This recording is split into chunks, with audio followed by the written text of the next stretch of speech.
Neno hili si hivyo. Mambo ni matatu. Ladies and gentlemen, good evening and welcome back to our channel once again. Why do you think Babu Owino and Edwin Sifuna boycotted ODM's parliamentary group meeting, which was held at Parliament building earlier today? ODM. This is ODM.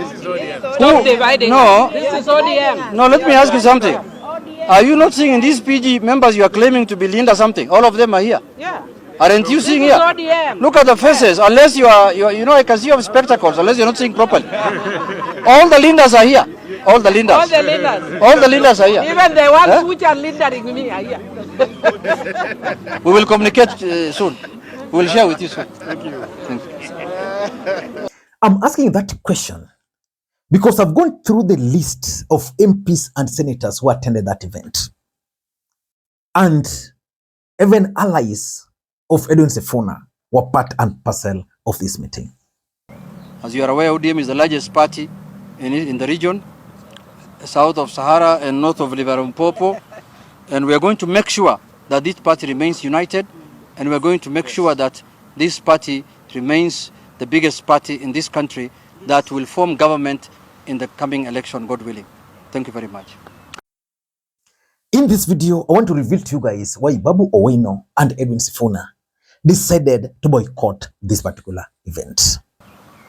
The parliamentary group also agreed to receive the report of the 10-point agenda on Tuesday. Tuesday is which date? Which date is that? The report of the 10-point agenda on, is it on 10th?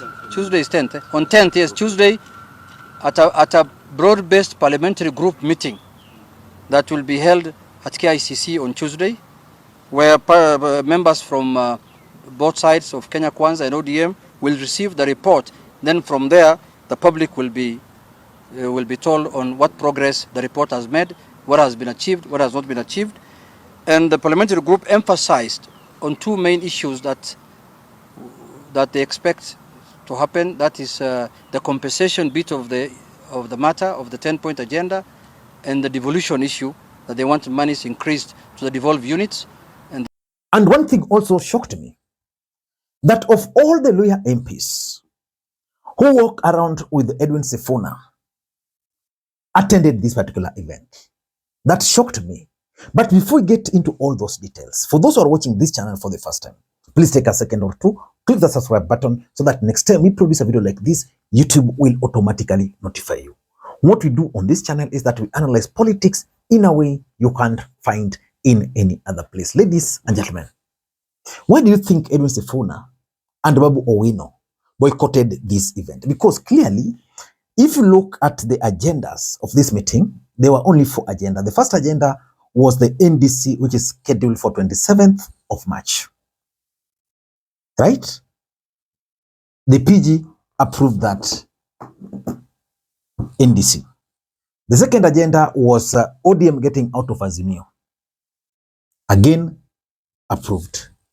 Remember, Sifuna is part and parcel of Azimio, where Uhuru is actually the leader, and one of ODM member was appointed to replace Junet Mohammed, the Omondi Karoli.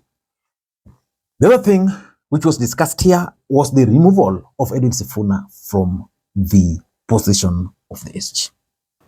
They have endorsed the decision of the National Executive Committee of the party and the Central Committee on the decisions that they have taken in their last 3 sittings. The Executive Director of the party brought them up to speed on the resolutions of those 2 organs of the party, and the parliamentary group endorsed the decisions of the 2 organs of the party. Again, that's significant, politically speaking, because that happened in the presence of Otsosi, in the presence of Caleb Amisi. It's on record that they attended this event. And also, the 4th agenda was to allow Oburu Odinga to lead in negotiations with the UDA party. Those were the 4 agendas.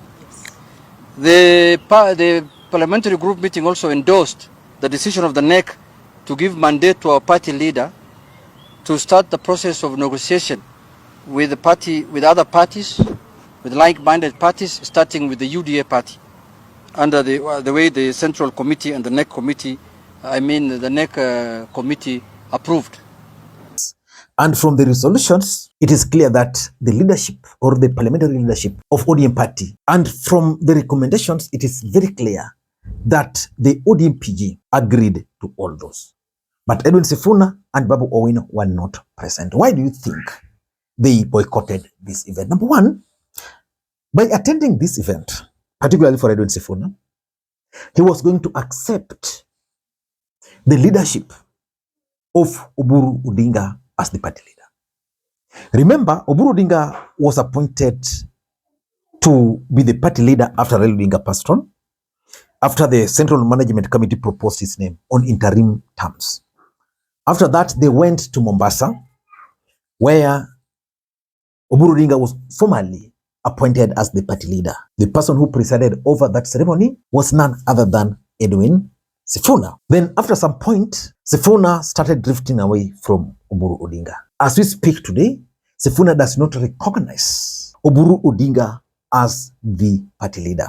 As fate would have it, Edwin Sifuna himself has been kicked out of ODM party as the Secretary General. But Edwin Sifuna is still insisting that he is the Secretary General of the party. And that's why his absence is significant. If he had attended, he would have endorsed these resolutions, he would have endorsed the leadership of Oburu Odinga. Number two, and this has happened now for a very long time, Edwin Sifuna is living in fear. Edwin Sifuna fears for his life. But ODM men in black are actually being for his life. I don't know why he feared the PG being held in Parliament building, because Parliament building is actually secured. Probably the reason why ODM decided to hold this meeting in Parliament building is maybe they wanted a secure place to accommodate people like Sifuna. But I don't understand why Sifuna decided to boycott, or Babu for that matter. The truth is, they feared that the goons probably were going to invade the meeting. Number three, it's about the 2027 politics. The truth is, as things stand today, Edwin Sifuna and Babu Owino are charting their own political path. For those who've been on this platform for a very long time, even before Raila Odinga passed on, I used to advise Babu Owino to start charting his own political path away from Raila Odinga. By that time, personally, I believed that there was no way Edwin Sifuna would chart his own political path away from Raila Odinga, because at that time, Babu Owino was way ahead of Sifuna in terms of popularity, even the circumstances. If Edwin Sifuna had tried with that when Raila was alive, probably he would have received serious backlash. So right now, they have their path. Babu wants to be the governor for Nairobi, which he believes he can actually succeed with or without ODM. Sifuna is keen on retaining his seat as the senator of Nairobi. And the other option, which is now emerging very clearly, is that Sifuna might not even run for the Nairobi senatorial seat. He might actually just decide to run for the presidency, which for me would actually be the best for him. If Sifuna were to run for the position of the presidency, he would have a lot of chance of being a kingpin, not really kingpin, but being a party leader. Because even if he will lose, because he can't win the presidency, even if he will lose, at least he will have MPs here, there. Then he can now use those to negotiate the way Raila has been, the way Mudavadi has been doing, or even the way Kalonzo Musyoka has been doing. So it's about 2027, and they believe that their path or their 2027 political interest cannot be served as we speak in ODM party. And lastly, and it's part of the resolutions, probably these guys knew the agendas of this meeting. And one of the agenda was going to be to officially allow Oburu Odinga to go out and start negotiating with William Ruto. You see, we are in a democratic country. If Sifuna had attended this meeting, And these questions were going to be put to questioner for answers. The broad-based MPs were going to be the majority. So which means Edwin Sifuna's voice was going to be object, which is okay. But majority were going to accept. So at the end of the day, the PG, the report or the press conference, which was going to be addressed probably by him, was going to make certain things very clear. Number one, Oburu Odinga as the party leader. Number two, the 2027 politics. And importantly, allowing Oburu Odinga to start negotiations with William Samoei Arap Ruto. That was going to hurt him in a very big way. But why do you think his allies attended this meeting? Maybe 2 or 3 reasons. Number one, his allies were sent there as Trojan horse to check, to listen, and to report. Number two, maybe his allies were there because they don't want to lose their parliamentary positions. Don't be cheated. I just don't want to quote names here. But I know some MPs who are literally camping in some office, trying to persuade the leadership of ODM party not to remove them from some committees. So maybe the presence would show that when it comes to party issues, they actually attend. And lastly, maybe they also just attended to see the reaction of the others. Maybe they thought that if they had attended, then they were going to be kicked out. For example, if Caleb Amisi attended this event and he was kicked out, what would be the issue today in Kenya? That ODM MPs kicks Caleb Amisi out of the meeting. So all those are what happened. I don't know what you think. Do you think Edwin Sifuna should form his own political party or should continue fighting within ODM party? Let me read your comments below. Bye-bye.